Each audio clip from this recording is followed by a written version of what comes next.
அண்டை மாநிலங்களில் மழை காரணமாக வரத்து குறைந்ததால் தக்காளியின் விலை 30 ரூபாய் வரை உயர்ந்து சில்லறை கடைகளில் 1 கிலோ 90 தாண்டி விற்பனை செய்யப்பட்டு வருகிறது.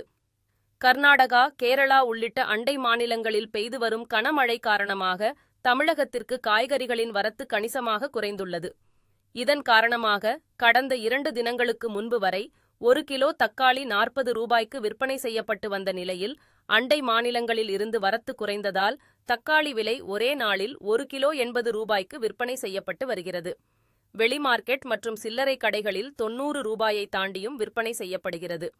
சென்னை கோயம்பேடு மார்க்கெட்டில் ஒரே நாளில் கிலோவுக்கு 30 ரூபாய் வரை உயர்ந்து 1 கிலோ தக்காளி 80 ரூபாய் வரை விற்பனை செய்யப்படுகிறது.